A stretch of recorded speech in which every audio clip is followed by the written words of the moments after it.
here in the Gospel a lesson which perhaps we could take to heart in the end of this time of thinking about our brethren across the board. For this actually could be addressed to us as well.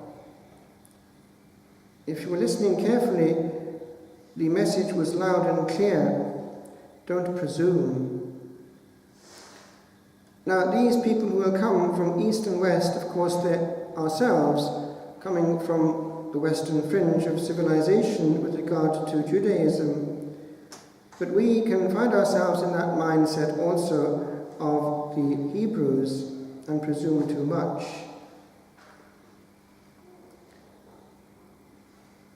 I would like to share with you moments when precisely I was puzzled by seeing certain things way back.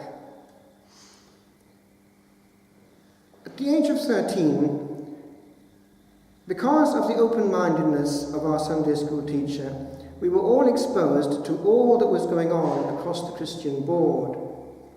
A very broad education on that level. And the result was this. One came out of that 2 or 3 year period of formation with that very good Sunday school teacher aware and healed of what might be a presumption that we know it all and have got it all. I've mentioned to you before the shock of being taken to the Eastern Orthodox celebration in Cardiff. It was so rooted in ancient history and so orientated towards the beyond that the message was loud and clear without any commentary. You are nothing, nothing at all before your King. And silence and wonder is the correct language, sustained by ancient and powerful beauty and gestuality, all the senses involved. That was the first time I smelled incense, and of course Eastern incense, and it's quite powerful the first time. But he also showed us the other extreme, the Quakers.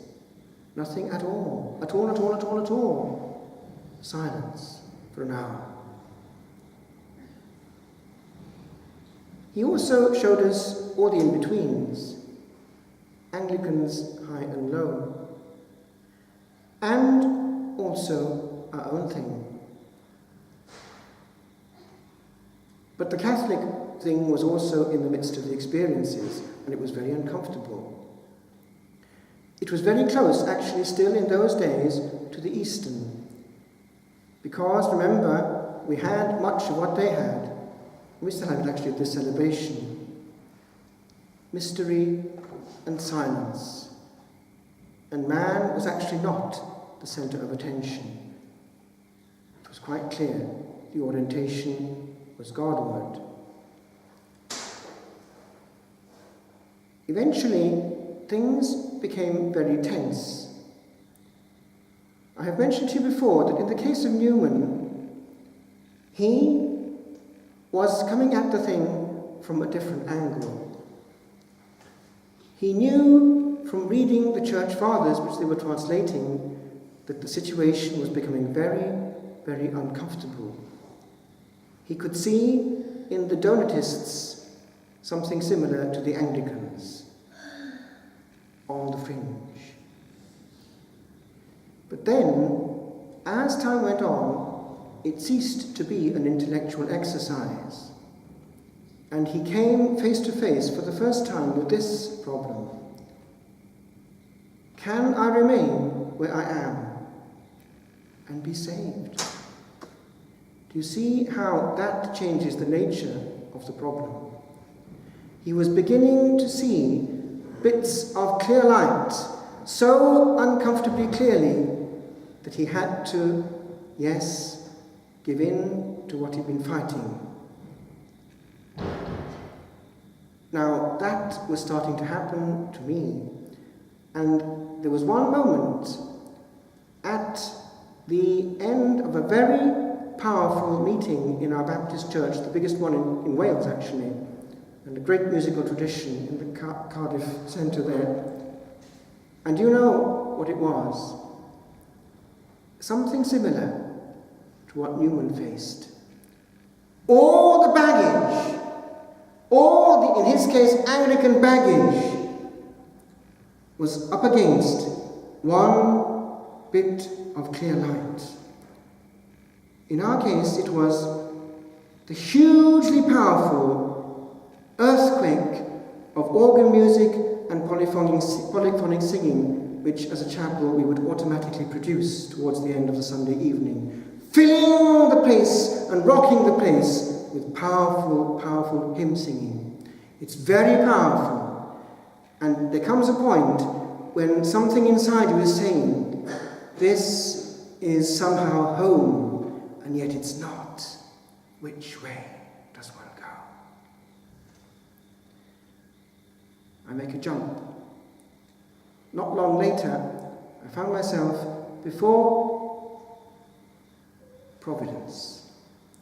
Providence.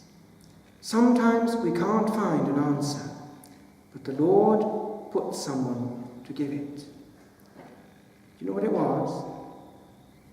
It was just the, as it were, accidental bumping in to the one community in Cardiff which was run by Benedictines and being entrusted to a man of learning and balance. Now, do you see the difference? Before was somebody who commands respect with no need to raise the voice, but with all the force of history even on his back in the form of an ancient habit. All the calm and ponderate answers to every problem. It was so hugely different from all the violent language of hostility which I've been surrounded with regard to papism in the past. Why did we before have to be so aggressive with regard to the Catholic Church when he, on his part, never once raised his voice, but calmly pointed to the light with all the force of reason and common sense? It could not but be thus. It was enough. And I would leave it with you, my friends, at the end of this week when we're thinking of all these questions with our brethren. Just remember two things. We have all the truth on our side. But we do not necessarily have all the sanctity on an individual level.